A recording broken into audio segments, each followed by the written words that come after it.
Furthermore, the development on the job training, and these are all introduction, which is we will be talking about each one of them in different chapters, and we dig deeper in this information. Development on the job training, job enhancement, coaching, applied motivational strategies, performance, feedback, and support. And this is some kind of a work of responsibility of line manager, and the HR department responsibility is development of a legal sound performance management system, morale survey, technical training, management and organization development, career planning and counseling, and talent analytics. In the adjustment part, line manager is in charge of discipline, discharge, layoff, transfer, and HR manager or HR department investigations of employee complaints, outplacement services, retirement counseling. And in the field of managing changes, which is one of the things that these books emphasize a lot about it, is providing a vision of where the company or unit is going to the resource, making the vision is reality. Because employees really like to know what's the vision of company, what's planning to do in the future, and this is the job of line manager. On the HR, provide the expertise to facilitate the overall process of managing change. So the HR will be in charge of the whole managing the change if it's happening there. So let's bring a case. See, when I joined Edgemont University of Science and Technology, and they had around, you know, the biggest private university in UAE, they didn't have an HR department, and I was hired as an HR manager, and then started bringing my staff to help me. They had a personal department, but to recruit a professor, usually the dean tell the personnel that I want to recruit this person and done. When they brought the HR department, they told the deans, if you want to recruit somebody, you suggested 2 to 3 people, and we will select between them. So it's basically some of the dean welcomed the idea, and others said, no, we are the ones who are supposed to take care of that. The dean of that faculty is the line manager for that faculty in a way. So it's basically, they went and select, I mean, I don't know anything, for example, how to teach what kind of qualification needed to teach fourth year physics, for example. But that's the dean job. So he interviews the 3, 4 people or 10 people, selected 3 and sent their CVs and their contacts to me. He said, I need 1 out of these 3, or I need 2 out of these 3 suggestions. Then I would take my next stage, which is these people, I start interview them again to see if they fit within the university's goals and strategy. And the reason we do that, because it's going to cost us money, because first of all, we bring them from UK, USA, mostly. We will pay them a return ticket, business return ticket class. We will give them salaries, very high salaries, housing allowance monthly, renting allowance, like a rent and everything, plus furniture allowance, plus every, in the summertime, we give them a salary and we send them back to wherever they come from to just relax for 3 months off there. If they choose to stay in the Dubai, then it's okay. They're still going to get the money off the tickets, and they're still going to get, the housing allowance and all these things, plus their salaries. So it cost us an arms and leg to select a person. And if we bring a person from UK all the way to Dubai, and we find out it's a wrong person, to send them back, first of all, That costs us tickets and all these expenses. Secondly, we are running out of somebody who can teach this course. So the process is like this: the line manager, who is the dean, and select 3, 4 people and pass it to me. Then out of these 3, 4 people, I'll go through me and my team through the process and select some people who fits to the whole university's strategy and goal. So as I said, some of the deans welcomed the idea, some of them they did not, because there is a changes happening. And when I want to, when I come up with my final decision, I did have a meeting with the president of the university to tell him to justify, first to put the standard, why we gonna go with this person and not that person, and why do we rejected the other person who been nominated by the line manager, and why we accepted another person who been nominated by the line manager. So the president will be, verify and confirm these issues, final recruitment. And that's another, especially we had a case where we had to hire around 150 professors in one semester. And because we were growing so fast and so big, so the process of going through all these CVs, and especially PhD holders and master holders, and understanding their background and relations with their clearance and all these. This is a process that's belong to the HR, not belong to the dean. Those dean who work on the idea, because they saw that I'm saving them time and effort, and if part of the work that they are not aware of it, as I brought you an example, if they are student oriented or research oriented, these dean might not know that, but the president knows that, the HR knows that, probably the accountings, the chief information officer probably knows that, the chief financial officer knows that, and the HR manager knows that, whether this university is student oriented or research oriented. And accordingly, you bring these professors. So if professor didn't have enough research in colleges or universities, it's very difficult for him to join a university that's research oriented. If the professor did not teach before a lot, it's difficult for him to join a student oriented colleges or universities. So these are things that is done by HR, is not done by the line manager. Let's continue. Human resource management, or HRM, and we will be talking about HRM or HRMS or HRIS. These are different terms used, and HRMS, which is a human resource management system, or HR systems. So human resource management, or HRM, is concerned with the choices that organizations make from a wide variety of possible policies, practice, and structure for managing the employees, in order these employees help the company to reach to their strategic goals.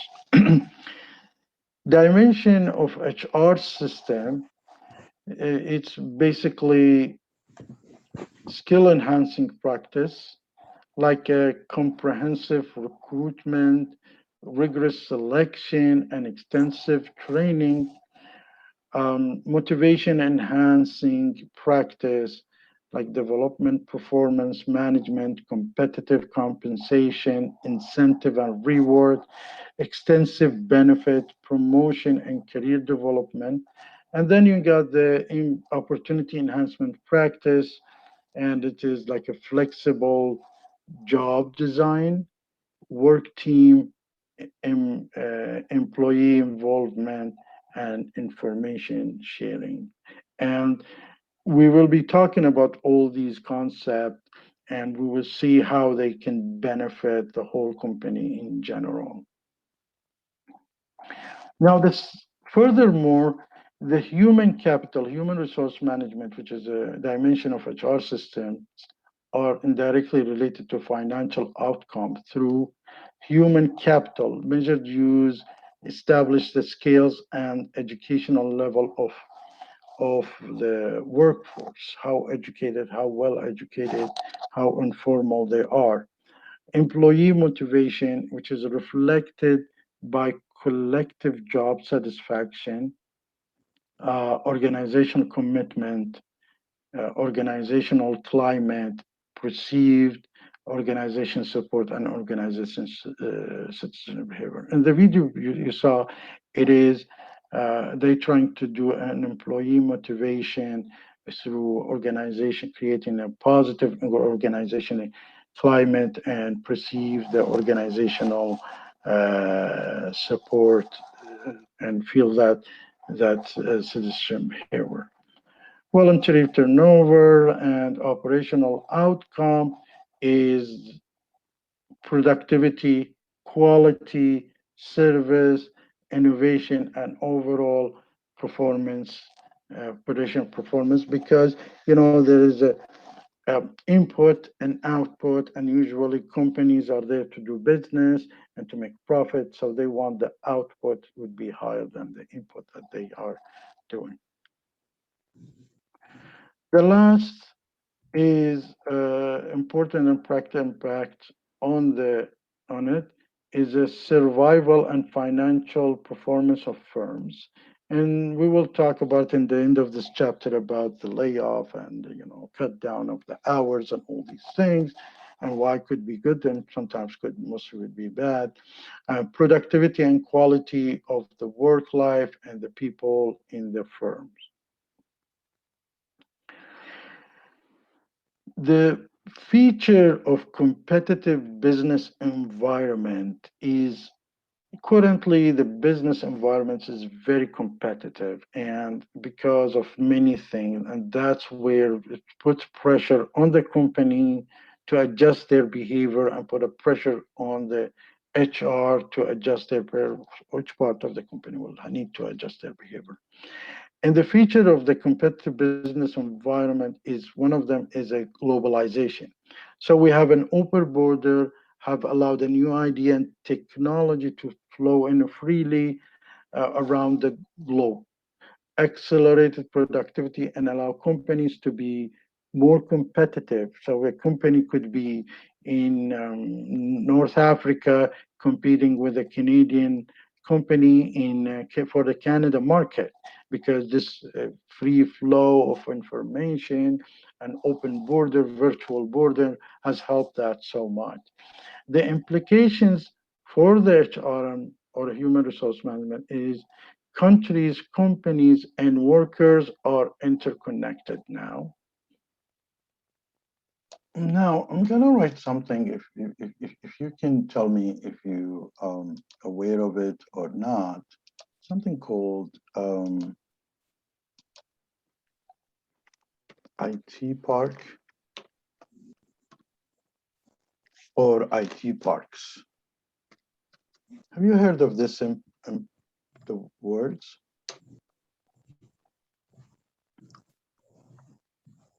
Okay, so I guess I don't. You probably never heard of the IT parks. They are existed in all over Bombay, Chennai, South India. I'm not sure if in the north of India available, but from Bombay and downward there's IT parks. And IT parks is the places where they provide IT services to the world. And I had a few visits there. Go there and find out how competitive to select the right person to deliver an IT solution or be a part of the team who delivers the IT solution. It's that competitive.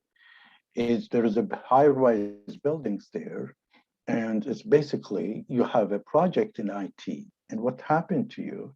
You just call these companies who owns these lands, own this project, and owns these buildings, and says, I need an office for 10 people. So they can go and set up the things for you with the telephones, internet connection, everything set for you.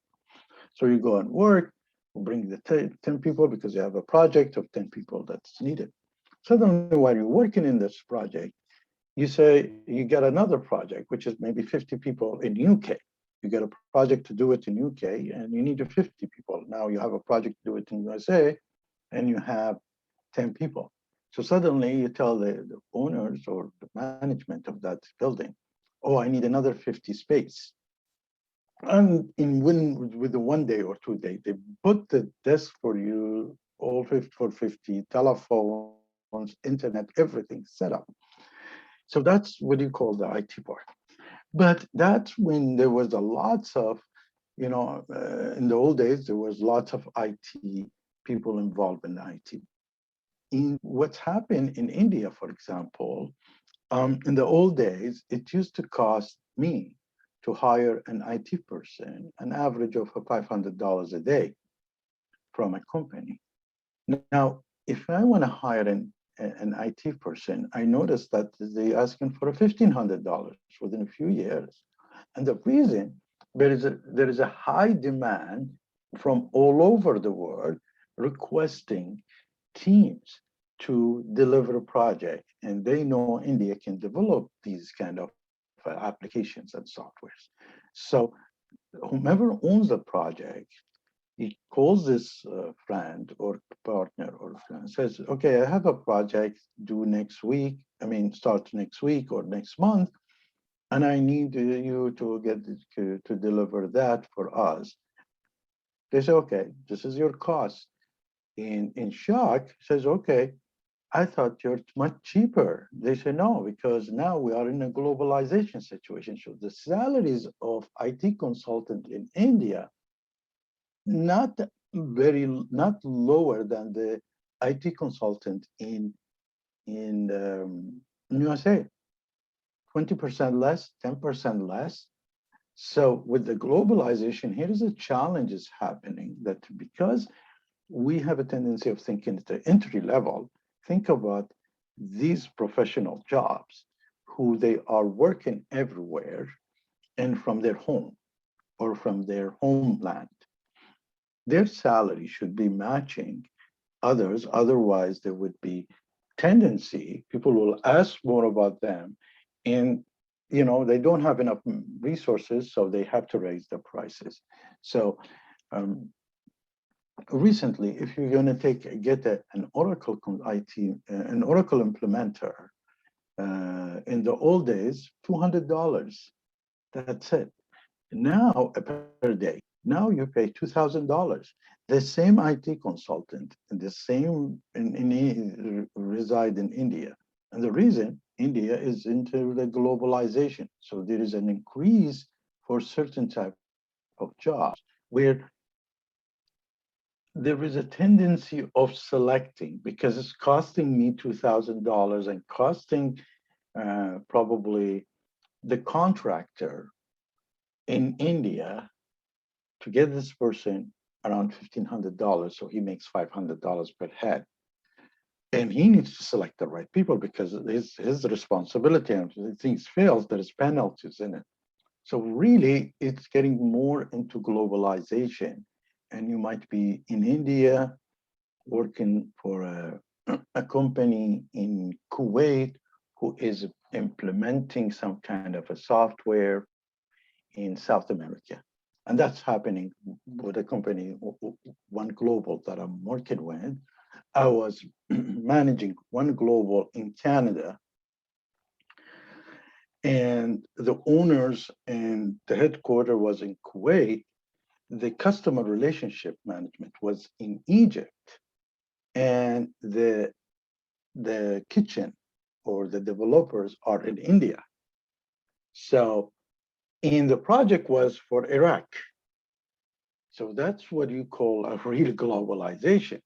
And one day I have to speak Arabic, Farsi, and English same time, just to make sure the things it moves smoothly. And the customers who I'm doing the project in Iraq, which is I'm in Canada, is Iranian. So go figure out how globalization is going crazy these days. And all this put lots of restriction and issues on the HR how to do their job properly, considering the globalizations. And it's provide a cheap labor and plentiful resources combined with the ease of travel and communication. Because it is easy travels and communication, I can work from here to for India, for example, and somebody from Africa can work from there for China. And um, just let's talk about the attendance. The system has this feature. So I do download the attendance from the system. So who is attending, who is leaving, who's left and came back, all these things is get downloaded from the app that we are using right now. Let's continue the chapter. The company owners usually seeking more competitive, more qualified people, plus cheaper resources to maximize their profit and maximize their productivities. So these are the features that of the competitive environment, part one. The technology, as we said, with even with the COVID-19 now, coronavirus has pushed the technology so quickly, they jump so high, which is good. It's not a bad thing, believe me, because now there is something is happening. We have students here and we have employees here who live in downtown of Toronto and probably in a basement or something, and willing to pay $2,000 or $3,000 just to be close to their work physically. With this situation, now most of us start working virtually. So these people with this amount of rent, they can get a very beautiful house on a little bit outside on a nice lake and work 3 days there. These things I was practicing it a long time ago. One day, just a little story off the side. I just were working so much stress on me and working hard because we were in a situation of launching and expanding for a higher education. So and HR systems like IBM HR Access. So I just packed up my stuff, my bag, and traveled from Kuwait and went to a small island between Malaysia, Indonesia, and Thailand. There's some small island, barely anything there except there is an internet and telephone lines and ATM machines. Nice food also. And I started working there. So after a few days, my boss called me and I answered him and he said, can we meet? I said, well, no, sorry, we cannot meet because I'm in this island. So he laughed and he goes, okay, so what's the situation with implementing the HR IBM access in UAE? We had an upgrade where I had to get hardwares from UK servers. I had to get the software upgrade from France, and both would come in UAE. And I had people coming from Egypt, within UAE, and within from India to work there. So he was asking me about the whole thing and how the things is going on. So I explained to him. End of the talking to him, he also laughed again and said, listen, stay there, enjoy your time. So these are the work flexibilities that you might be running because of this COVID-19 thing also. Yeah, and this is why I'm trying to make you work online, virtually, and in a group, so you will be ready for the real coming environment who's going to be exposed to it. So the technologies that are transforming the foundation of a global business and the organization to drive it include cloud and mobile computing, big data and machine learning, sensors and intelligent manufacturing. These are big, big words. advanced robotic and drones. Wow. And clear energy technology. The most central use of the technologies in HRM is an organization human resource information system.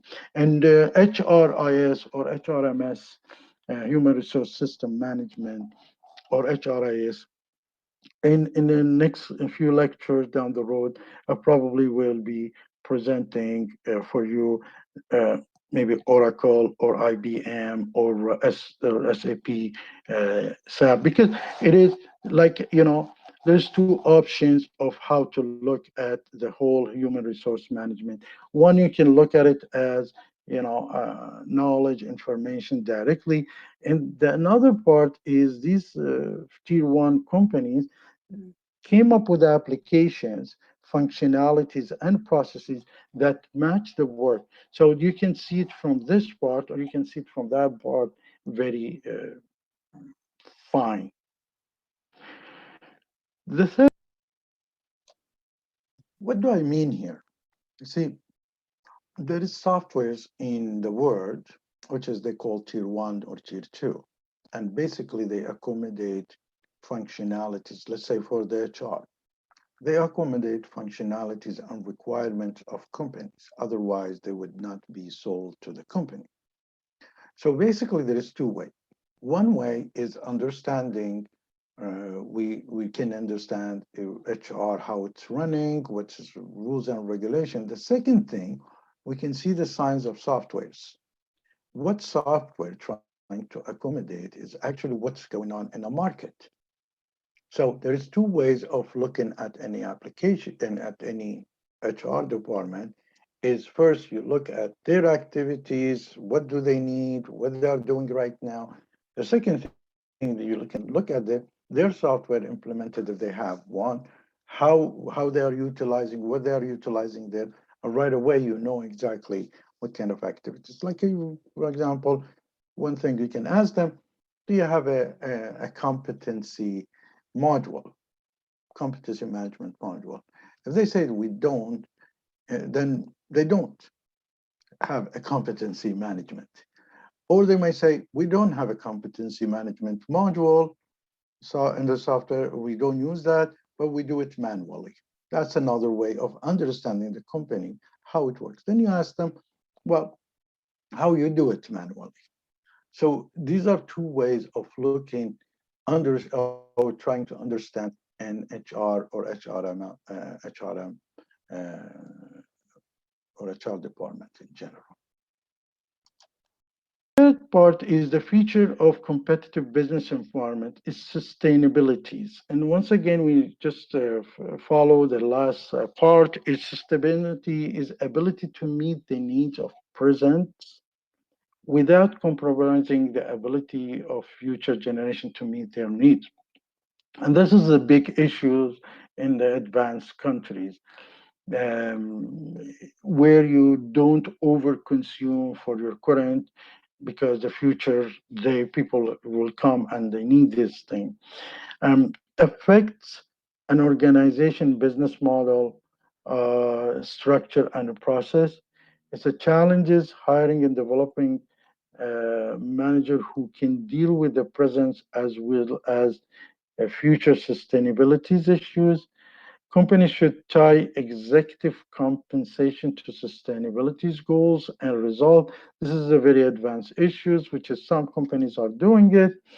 Embedding a sustainability strategy deeply into the organization culture. For example, I believe that Ford they have zero garbage, something like that. They recycle everything. They've reached to that position. Companies should engage in the value-based recruitment, help employees and manager link performance target to sustainability initiative, and link variable pay to those initiatives. This part is the shifting that is happening in the in general. See, to survive in the competitive environment, any companies to survive in the competitive environment, they need a rigorous and constant improvement. And one day, if the company stop getting improved and stop getting, improvement, that's when it's doomed, and the company is going to go in no time, and very, from the competitive situation, and then becomes less competitive, and then probably get destroyed and gone. Now, to have a competitive company, so you need to do development in every field, whether in the softwares, whether in the hardwares, whether in the equipment, whether it's in the management or in the manpower. In HR department is the biggest supporter for development in the manpower, is the biggest providers of development of manpower. So the goals of providing training is basically is to make the employees more competent to deliver their works and be ready for the future. And that's one of the tasks that HR provide. So it's really, it gets more, the more we go with the tech, we know that there is more responsibilities of HR and things get more complicated as an HR for the HR manager. Here, what we're looking at the labor force, the difference is and what's projected. And that can really let the HR know where he can find or she can find the labor force that can meet the requirement. The workforce, and this is probably in the USA or North America, mostly in USA's, and you see the people are getting older and they can work longer. And is in the 2050, you will see that 24% of the employees of above 55, in the early 60s, when reach 55, he has an option to retire. So that even with the age is shifting, and the only thing that what probably Canada is doing a good job of it is importing the new generation from outside, because here as people are getting older and they soon going to be retired, so the government has to supply them with all their needs, like medication, hospitalization, retirement house, and all these should be collected from the taxpayers. And if the number of workers is less, then the people who is getting older, and then will have a hard time to balance the government have a hard time to balance the financial statements that they have. Now, so the implication of demographic change and increasing cultural diversity for managers. The other part that we needed to talk about it is diversities and different ethnical background who are becomes more managers now. It's reduce the supply of worker, at least in some field, will make finding and keeping employees a top priorities. It is to find a qualified employees is very difficult, and some of people are very qualified, but they're not interested to go through that process, for example. So here where companies start really they coming forward to allocate good employees. And if you come to Toronto, to Canada, you will see lots of low entry level companies are now begging for employees, like cars like UPS deliveries and all these things. They're putting ads on their cars saying we are hiring. You go to any restaurant, like a coffee shop, like Tim Hortons, you will see a note saying we're hiring. So on the entry level is also difficult to allocate people. Forget about the sophisticated ones. So this is getting in that level. Task of managing culturally diverse workforce, of harnessing the motivation and the effort of wide variety of workers will present and continue challenge to management. You know, diverse workforce. I've worked with a lot of companies who they really had a diverse workforce from ethnic background, from religious background, from country background. In one company we were working, we had 23, um, 23 nationalities working in the same company, in the same location. So diversities, background is a very important challenge thing that HR should take a look at it. The trends that are accelerating the shift toward. Now, you might think that the fact that diversity is what's the challenge here? Let me give you an example, and very close to your heart, probably. You know, in the 90s, when I was a student there was a big issue in Canada, and we used to watch it every day in the CBC News, for example, and all the news. That the fact there was somebody from Punjab who is originally from Punjab, who is applied for RCMP, to be a member of RCMP. But in the last, when they wanted to recruit him, they said, can you wear a hat, RCMP hat? He refused to wear an RCMP hat. And then he took the RCMP, so they didn't hire him. So he took them to the court and the process of going through the court and all these things. And then he granted the right to join the RCMP, not wearing the hat of the RCMP. The argument of RCMP saying if he's not wearing the hat of RCMP, he's not going to look like one, which is what that's what we taking a pride of it. The argument of the person says that my belief, my religious belief tells me that I have to wear this stuff on my head. So as we said, the federal law or the judge said, you know, the right for him. Now, today's we also seeing stuff like that also in a diverse company.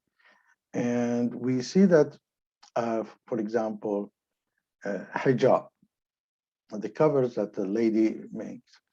Now, in Europe, they were rejecting these wearing women in hijab in the old days. Today, they accepting the woman who wears it, covers her head at work. France is still rejecting everybody who is wearing this cover thing on their head, which is that part of their religion, but the other European countries, they don't mind.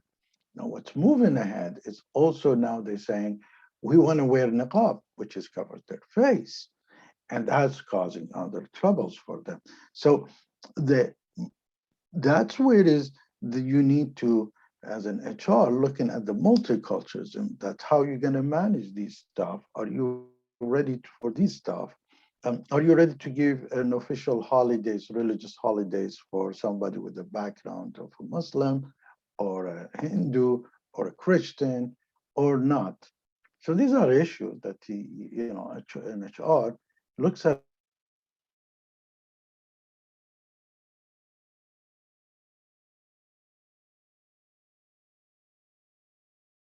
fact that if we are into the global, we need to take this.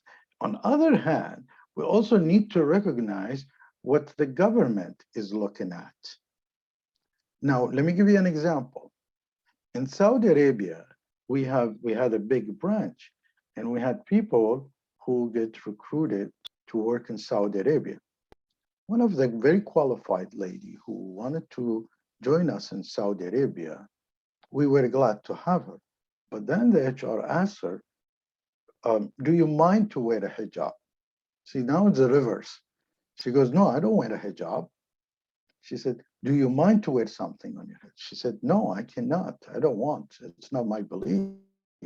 Although she's Muslim, but she said, I don't believe.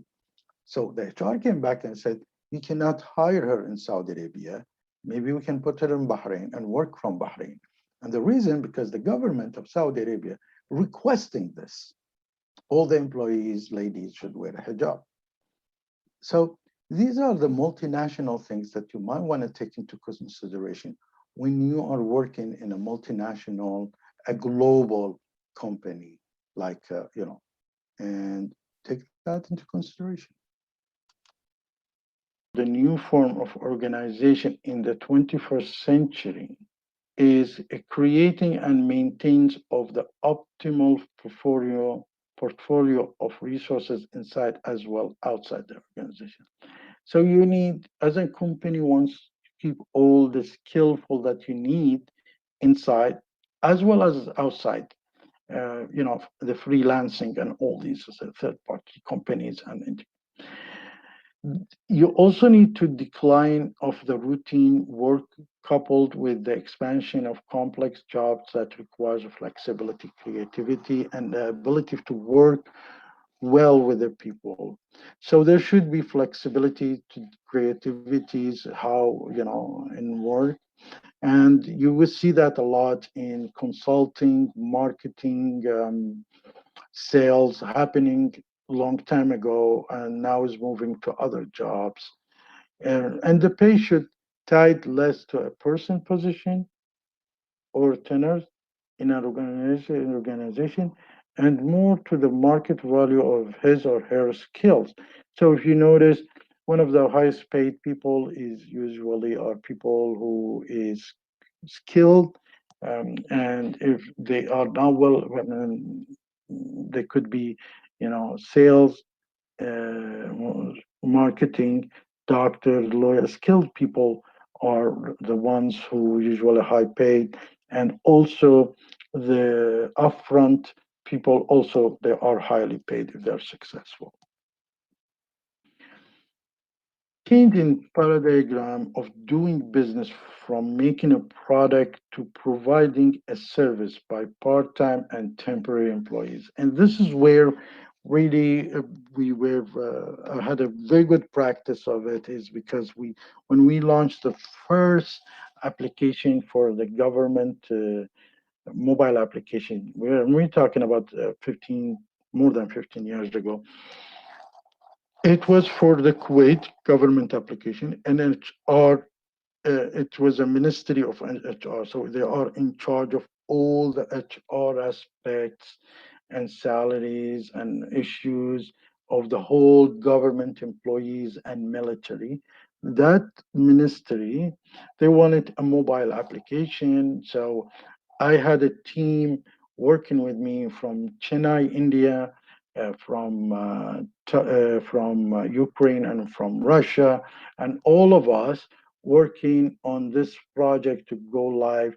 And me connecting with Apple and Android, getting this application online also.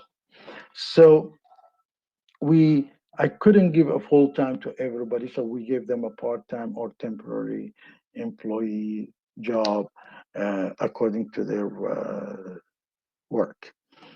Outsourcing activities that are not core competencies. Lots of firms now they're saying, okay, lots of work, let's outsource it to others. And you notice that, for example, now doctors, lawyers, accountant to do a lots of they in Canada they focusing more on consulting and service and all other work like now the accountants doing the income tax. They are in India. They do that and they shift mail it to the chartered accounting firms here to do the rest of consulting job. Or even when the doctors they have to write the report about every person, so they have team who doing that. So the core competencies is being shifted in companies and redefine the redefinition of work itself, constant learning, more higher order thinking and less 9 to 5 mentality. I think this class has the same approach to it.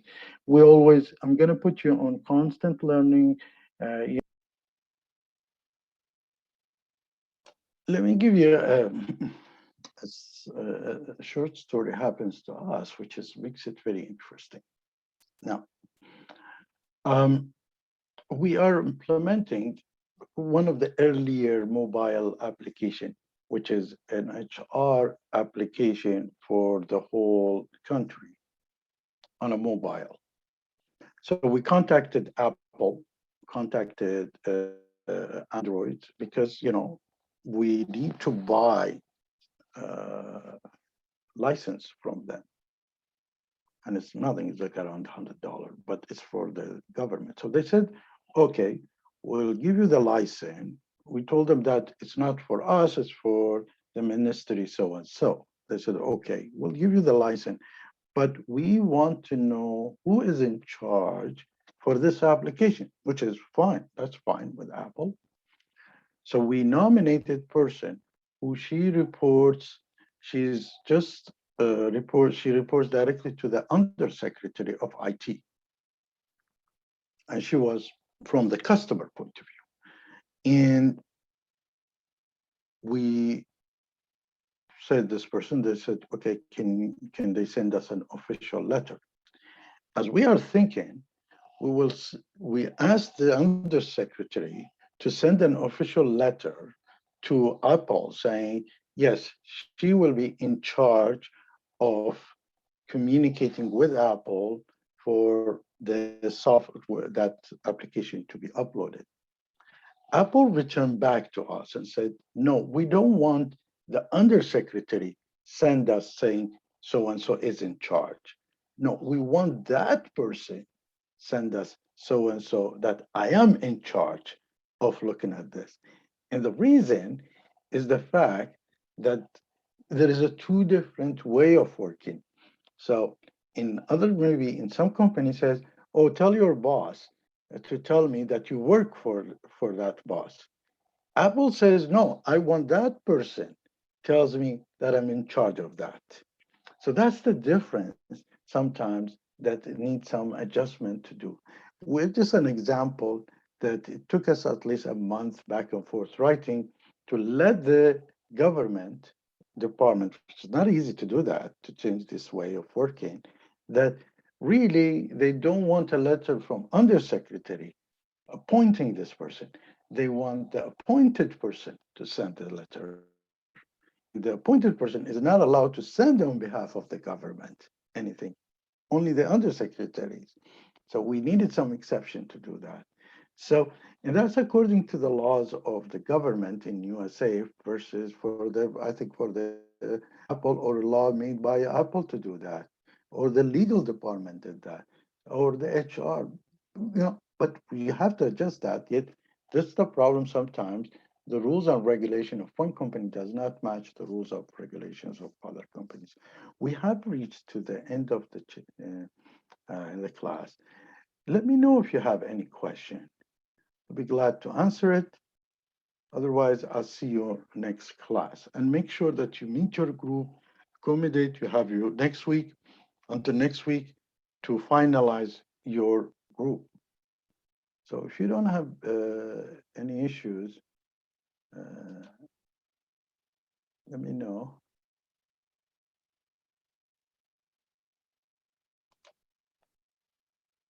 Okay. So I guess you don't have any issues. So I'll see you next class. Have fun. Thank you, Michael. Bye-bye. See you guys. Thank you, sir. Have a good day, sir. You too. Bye-bye.